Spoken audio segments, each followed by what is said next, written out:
Aujourd'hui, on parle du stoïcisme. Mon but, c'est que vous ayez compris le concept avant la fin de la partie d'échecs. On y va?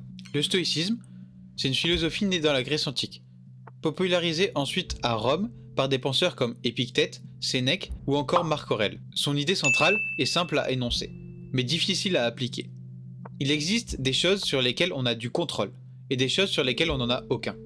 Le bonheur, selon les stoïciens, dépend uniquement de notre capacité à concentrer notre énergie sur la première catégorie et à lâcher prise sur la seconde. Ce principe s'appelle la dichotomie du contrôle.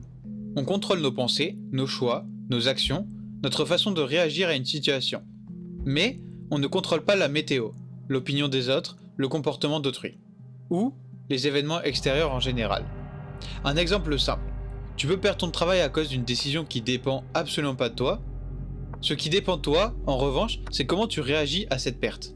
Est-ce que tu t'effondres ou est-ce que tu cherches activement une solution? Et c'est là que la partie d'échecs qui se joue devant vous prend tout son sens. Au cours d'une partie, tu ne contrôles jamais les coups de ton adversaire.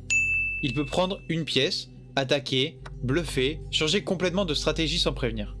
Ce que tu contrôles, c'est uniquement ta propre réponse à chaque coup.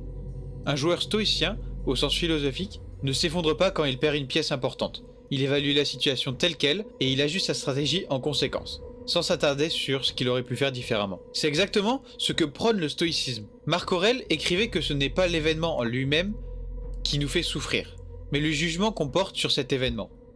Une même situation, perdre un emploi, rater un examen, une rupture, peut être vécue complètement différemment selon la façon dont on choisit de l'interpréter.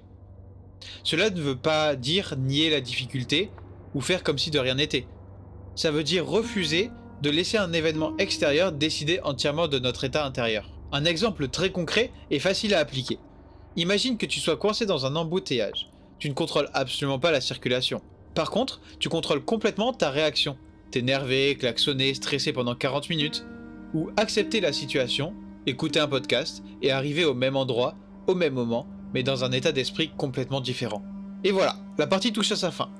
Que le joueur ait gagné, perdu ou fait une erreur en cours de route, une chose reste vraie. Il ne pouvait contrôler que ses propres coups. Jamais ceux de son adversaire, ni le hasard de la position. C'est exactement le message central du stoïcisme. On ne choisit pas toujours ce qui nous arrive, mais on choisit toujours comment on y répond. Et vous? Il y a une situation récente où vous auriez pu appliquer ce principe en vous concentrant sur ce que vous contrôlez plutôt que ce qui vous échappait? Dites-le en commentaire et si le sujet t'intéresse, j'ai une fiche complète sur le stoïcisme disponible sur lurexis.com. Abonne-toi pour la suite!